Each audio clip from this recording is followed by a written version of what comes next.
Hello and welcome to HBM's Cryptid-Corner for Wednesday, April 13th, 2022. We have a few things to talk about, so let's get started. First of all, the final speaker has been announced for the Ohio Bigfoot Conference. It'll be none other than Lauren Coleman. Should be a really good presentation that he gives. He never fails to give a good presentation, that's for sure. He is joining Dr. Jeff Meldrum, Matt Moneymaker, Cliff Barackman, and Renee Holland. And that'll take place on April 30th, 2022. Matter of fact, it's a little over 2 weeks from now. Now, in 2 weeks, I will not be having a show because I'll be on the road.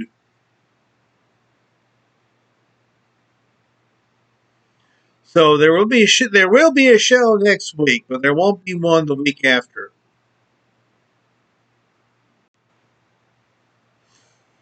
As you may have seen by this headline, a tourist may have spotted the Loch Ness Monster on sonar.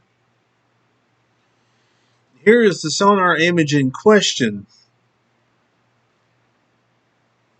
A British man vacationing at Loch Ness earlier this week has been credited with the year's second official sighting of the site's legendary monster after he spotted an inexplicable anomaly on the sonar of a cruise liner.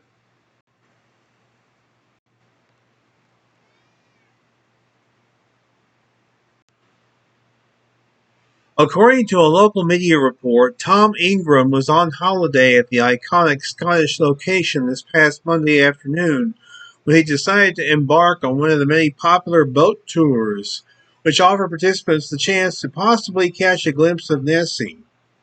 While most such monster hunting excursions fail to find the famed cryptid, it would seem that this particular trip wound up being something of an exception. At around the halfway point, Ingram recalled, we were alerted to a strange shape forming on the sonar. While the savvy traveler initially suspected that the guy was putting on a bit of the show for the tourists in town, it quickly became apparent that what we were looking at was in real time and big. The oddity in question is believed to have been located at a depth of around 400 feet and appeared to be approximately 30 feet long.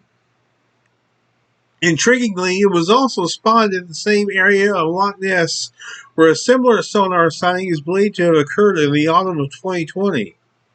Fortunately, Ingram managed to snap a picture seen below of the sonar monitor and submitted it to the official Loch Ness Monster Sightings Register. While the weird blob may be hard to decipher in the image, his report and the accompanying photo are apparently remarkable enough to merit acceptance as the second official sighting of 2022. The case comes on the heels of this year's first official report, which took place just a few days earlier, when a filmmaker visiting Loch Ness caught sight of a curious creature that emerged from the water. No doubt the back-to-back sightings within a week are welcome news to Nessie fans, following months in which no one has seen any sign of the famed creature, and worries about its fate were beginning to percolate. I guess this is supposed to be the image.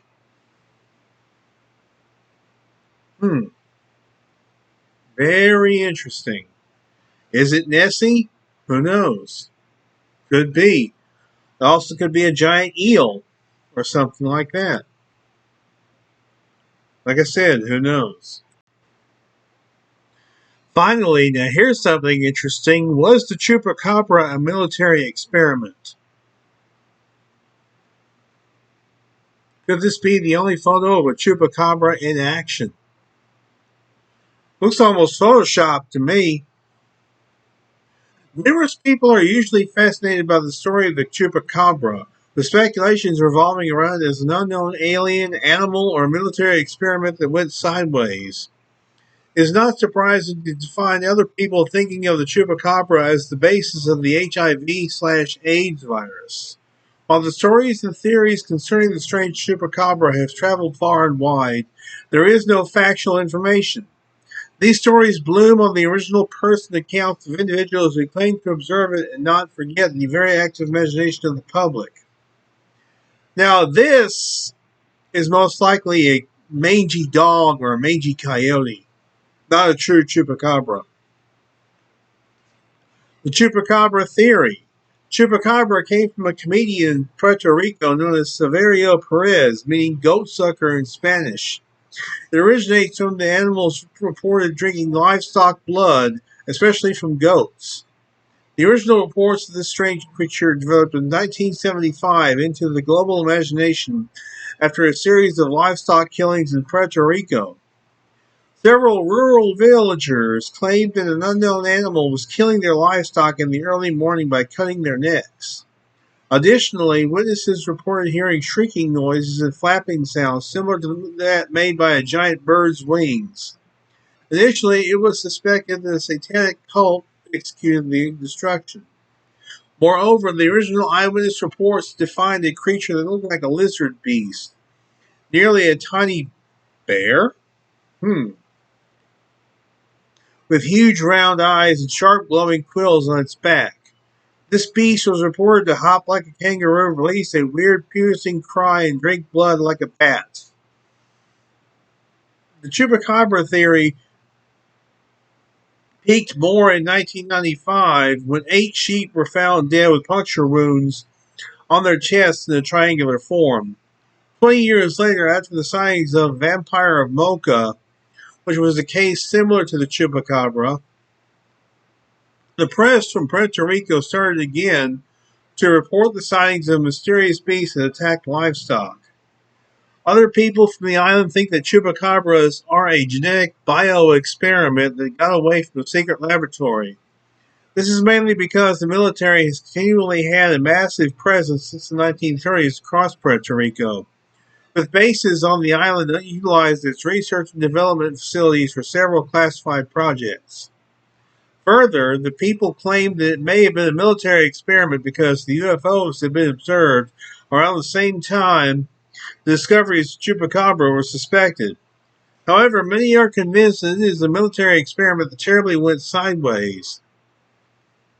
A fled life form of unidentified origin, the product of a cloning experiment conducted by the military.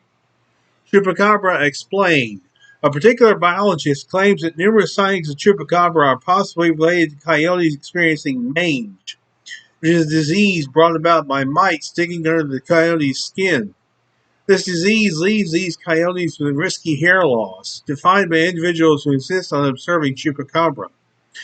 Notably, scientists' examination of the suspected chupacabra carcasses usually has turned up evidence of mange, which is brought about by the same mite species that trigger their itchy rash referred to as scabies in humans. Since the disease leaves the animals heavily weakened, it gives them a hard time hunting for their regular prey, making them go for the easier option, livestock. Another possibility that can explain the chupacabra is what Coleman argued. Lauren Coleman? He insists that probably people imagine things after hearing or watching an alien horror movie, Species, that opened in the summer of 1995 in Puerto Rico. He further argues that if you examine the movie's opening date, you will notice that it collides with the original explosion of reports in that area. And when it says Coleman, I mean, are they talking about Lauren Coleman? Is that who they're talking about? I don't know. Still, is the chupacabra the result of an experiment by the military? Fascinating. Utterly fascinating.